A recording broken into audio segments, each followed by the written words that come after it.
Baik. Jadi assalamualaikum warahmatullahi wabarakatuh.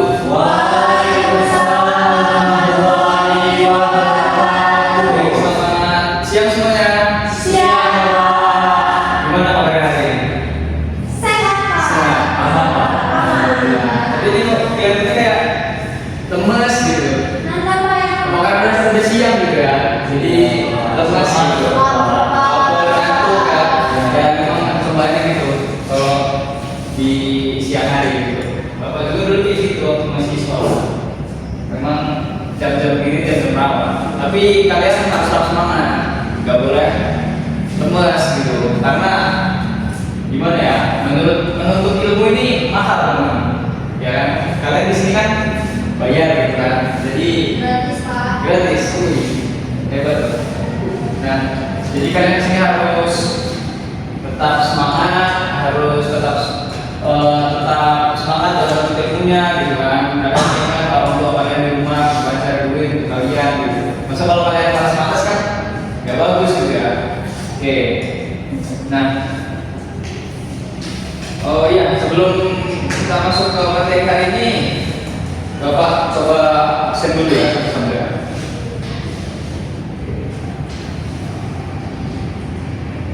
Dimas Andi, Ada Pak. iya. Nanda Salsabila, iya. Pak Israyawan, Hadi Bolos,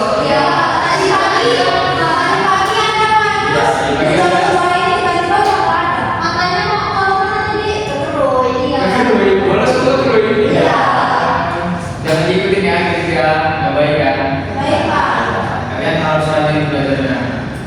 Terus ini, Husna Pramudia, Dewa Ayu. Oke. Jadi yang harus hari ini cuma satu ya. Nah sana karena kedul. Itu nggak boleh kan? Pening. Oh ini ya. Nah begitulah namanya kehidupannya. Oke. Kemarin kan Bapak udah ngasih kalian ujian ya, sedikit ujian tentang menulis teks hasil observasi yang objektif. Kemarin juga udah Bapak jelasin materinya satu persatu pelan-pelan. Tapi kenapa ini kalian nilainya kok kecil gitu? Aduh, pusing ini koreksinya ini. Oke, mungkin ini Bapak bagikan aja ya satu persatu ya. Oh ini lupa Bapak nilai. Coba.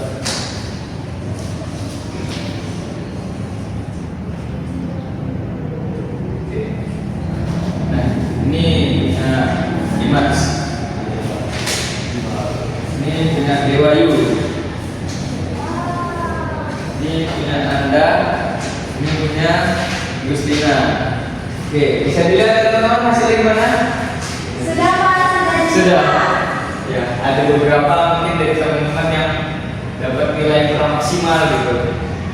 Itu gimana itu kerjain kemarin? Kan Bapak udah jelasin itu materi ini. Gimana? Apa cara Bapak salah dalam menjelaskan? Gimana nih?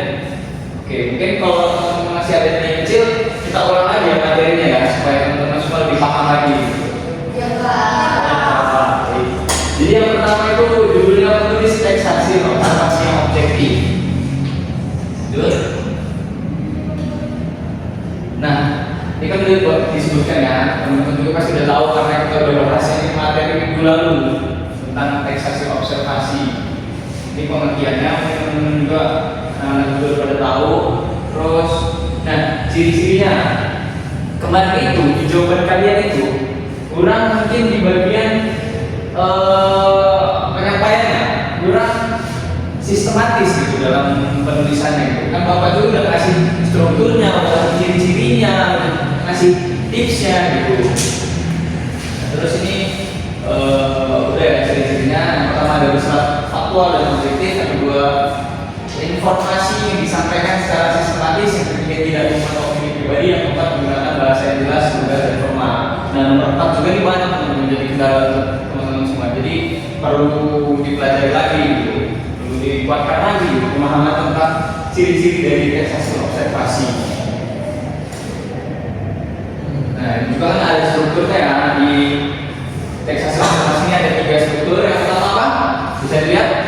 Pernyataan umum. Yang kedua, Deskripsi bagian. yang ketiga, Deskripsi manfaat. teman-teman kan udah Bapak jelasin gitu ya. Dari pertama ini gambaran umum tentang objek yang diamati gitu. Kemarin di sini apa yang diamati objeknya? Apa? Pohon jati, Pak. Pohon jati. Kira-kira udah mencakup semua belum di pernyataan itu? Belum, Pak. Belum. Mungkin nanti Bapak kasih contoh lagi nanti konkretnya. Dan kemarin apa yang di ini? Stroberi, Pak. Stroberi. Ya. Buah stroberi apa? Buahnya, Pak. Buahnya. Ini saudari Diwayu. Kemarin itu saya mengobservasi kucing yang ada di kosan, Pak. Kucing kosan. Yang mana ketemu setiap hari, setiap hari. Jadi saya bisa menuliskan hasil observasinya itu secara lengkap dan terstruktur, Pak. Kamu kemarin dapat nilai apa? Buah. Ceritakan dulu. Kamu ini Mas, kemarin observasi apa? Ini Pak, mau observasi tentang ini Pak. Tentang lele. Gimana itu tentang lele? Di rumah saya Pak. Di rumah kamu ada tentang lele? Kamu sering makan ikan lele? Sering banget Pak. Sering banget. Makan lele terus bakar ya? Bagi-bagi ya, kalau di rumah lagi ya. Oke. Nah yang pertama ini ada pernyataan umum. Gambaran umum tentang objek yang tadi. Terus tuh mengamati pohon jati. Mungkin ya dijelasin pohon jati itu bentuknya gimana, daunnya gimana. Gitu. Terus yang kedua deskripsi bagian, penjelasan tentang bagian-bagian yang diamati kayak ya kita jelasin lah gimana strawberry itu yang kita udah bilang tadi. Terus ada deskripsi manfaat.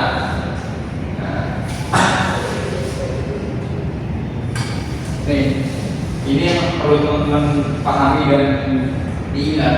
Langkah-langkah menulis teks hasil observasi. Yang pertama itu tentang objek yang diamati, yang kedua melakukan pengamatan, data yang relevan, yang ketiga susun kerangka tulisan berdasarkan struktur teks hasil observasi, yang keempat tulis menggunakan bahasa yang formal dan objektif. Lalu yang kelima periksa kembali untuk memastikan keakuratan. Nah ini contohnya, contoh teksnya, biar teman-teman juga lebih paham lagi gitu. Nah ini contohnya di deskripsi bagian. Nah di deskripsi bagian ini dijelaskan kayak pohon mangga terdiri atas akar, batang, daun, bunga, dan buah. Buahnya kokoh, ini mencapai 10 sampai 40 meter dalam bentuk lancip dan hijau gelap. Ini contohnya. Nah kemarin kayaknya salahnya gimana? Biasanya ya ada penambahan opini. Yang kedua informasi tidak sistematis. Yang ketiga menggunakan bahasa yang kurang formal. Yang keempat menggunakan pengamatan tidak akurat dan tidak lengkap. Nah kalau bapak yang kemarin itu salahnya di mas ini terlalu tidak sistematis gitu apa yang disampaikan dalam teks hasil observasinya gitu. Nah itu mungkin jadi pelajaran buat kita juga ke depannya. Kalau Pak dulu semangat. Oke. Nah itu Nah, lalu kemarin juga kayaknya agak sedikit baca Bapak punyanya Nanda. Ini menggunakan bahasa yang kurang formal gitu. Jadi kadang apa dia juga menambahkan opini gitu kan di Bapak baca yang tulis itu. Strawberry ini enak banget loh, itu kan nggak boleh ya dalam teks hasil observasi ya. Dia nawarin lagi, ayo kita makan strawberry gitu, rasanya manis gitu. Enggak, itu nggak boleh. Kita secara objektif ada. Cara apa yang kita ini langsung. Tapi kita juga perlu memperhatikan opini dan sistematis itu teman-teman. Dan bahasa itu perlu formal juga. Nah ini udah kita bahas di kemarin. Nah, oke. Sebelum itu, karena teman-teman dapat nilai yang kurang memuaskan ya, bahasanya gitu ya. Nah, jadi teman-teman ini Bapak suruh untuk mengerjakan tugas membuat teks hasil observasi. Sekarang juga amati apa yang ada di sekitar kalian, kayak ada laptop, ada penghapus, ada TV, ada buku, ada remote. Ini bisa kalian observasi. Nah, mungkin boleh langsung dikerjakan ya. Untuk waktunya 30 menit dari sekarang. Silakan. Kamu mau punya apa di sini?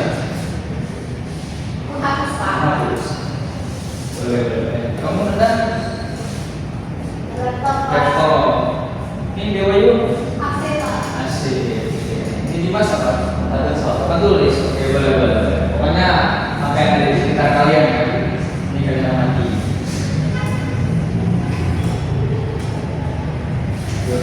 Sebentar ya.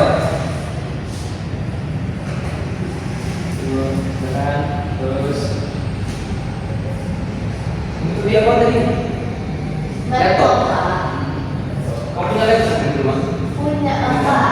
Jadi tertarik gitu ya. Ya. Biasanya hal-hal yang kita punya itu terus kita lihat di tempat lain kita paham. Punya banyak juga Pak. Punya banyak. Jualan mau beli nggak Pak? Boleh kalau dikasih. Ini sudah banyak. Oke. Oke, cukup teman-teman, anak sekalian. Cukup ya. Oke, boleh dikumpul dari sini. Ini Pak. Pak.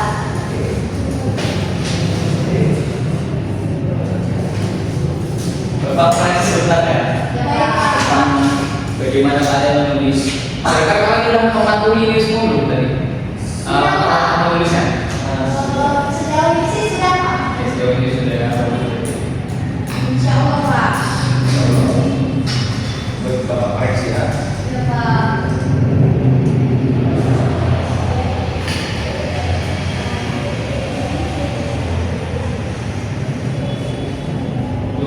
Oke, teman-teman, hasilnya sangat memuaskan sekali ya. Kasih tepuk tangan untuk kita semua dulu. Oke. Nah, jadi alhamdulillah ya teman-teman semua udah mungkin paham tentang cara menulis teks hasil observasi yang objektif ini, karena macam ini juga udah kita ulang bahkan 2 kali ya, karena kemarin sepertinya kurang paham dua apa yang bapak sampaikan. Nah, terus mungkin di sini bapak ingin menyampaikan motivasi untuk kalian. Wah, Pak. Penasaran pasti ya? Iya, Nah, Pak. Tadi itu kan kita tahu kan kalau ada teman kalian yang bolos gitu ke sekolah gitu kan. Iya, Pak. Nah, itu jangan ditiru teman, karena ya nggak semua bisa kita dapat teman. Kita duduk di bangku sekolah ini nggak semua kita bisa dapat. Coba kita lihat di jalan-jalan sana, banyak anak-anak yang kecil yang jualan koran, jualan cangcimen kan? Kaca, cipermen. Nah terus bersihin kaca mobil, itu kan mereka tuh sebenarnya mereka tuh ingin sekolah, cuman nggak ada biaya, mereka tak mampu. Jadi buat kalian yang duduk di sini, kalian harus banyak bersyukur teman-teman. Nah terus juga kalian itu kan ada teman-teman yang nilainya kecil kan, teman-teman juga harus rajin belajar lagi, dibaca lagi materi yang bapak sampaikan ini. Bapak teringat suatu kutipan di dalam buku yang bapak baca. Ini jika tidak salah itu bukunya tentang sebentar ya. Ya Pak.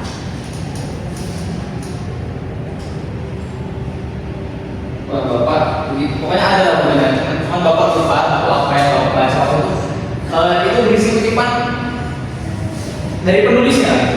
Penulisnya mengatakan gini, ketika dia merasa bahwa usahanya tidak berhasil gitu, dia datang untuk melihat tukang batu yang memahat batu cadas. Dia melihat itu tukang batu cadas itu berkali-kali mengetok batu itu, kelihatannya itu tidak berguna kan, tapi mungkin ketokan yang ke-1000 kalinya itu batu itu berhasil pecah. Nah, pelajaran yang kita dapat ambil teman-teman, teruslah berusaha, karena mungkin saja suatu hal yang ingin kita capai itu nggak bisa kita gapai dengan 1 kali. Kita harus berkali-kali. Kita filosofikan tukang batu cadas itu. Mereka mengetuk batu itu berkali-kali hingga batu itu berhasil pecah. Nah, batu yang pecah itu bukan batu yang bukan karena ketukan yang 1000 kali, pecah karena ketukan yang dilakukan berkali-kali, akhirnya batu itu berhasil pecah. Nah, jadi itu teman-teman motivasi yang bapak sampaikan. Kasih tepuk tangan dulu. Jadi teman-teman tetap semangat dalam menjalani apa yang perlu dijalani, tetap semangat dalam menuntut ilmu.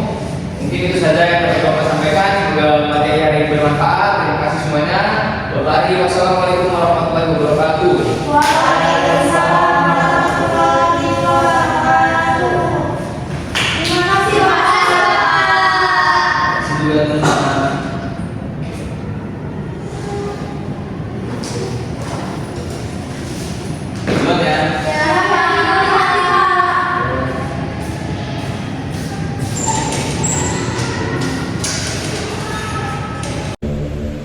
Assalamualaikum warahmatullahi wabarakatuh.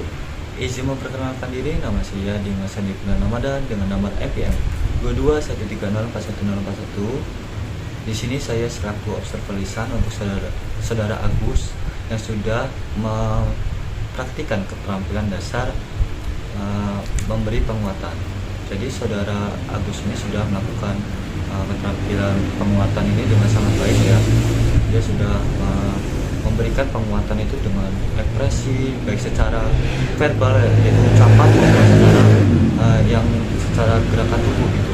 Misalnya saya sendiri nih sebagai siswa mendapatkan pemberian kekuatan secara gerakan fisik yaitu tos berupa tos. Kemudian untuk sebagai catatan untuk Agus itu mungkin dari pemberian kekuatannya ketika memberi penguatan kalau bisa Agus ini jangan terlalu banyak bergerak gitu ke sana kemari gitu.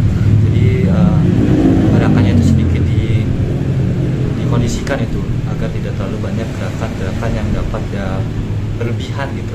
Kemudian untuk pemberian penguatan lebih baik ini Agus ketika misal siswa itu mendapatkan nilai yang jelek itu jangan terlalu diutarakan di depan kelas kan, kadang siswa itu tidak semuanya merasa malu gitu loh kalau misalnya diketahui bahwasanya nilainya itu jelek. Jadi Agus ini dapat memberi penguatannya itu secara personal gitu ketika kelasnya sudah selesai seperti itu. Jadi untuk pemberian kata-kata penguatannya itu kalau bisa dikondisikan dan juga untuk kata-katanya itu dipilih sesuai dengan kebutuhan siswa itu tersebut. Itu saja yang dapat saya sampaikan. Saya akhiri. Wassalamualaikum warahmatullahi wabarakatuh.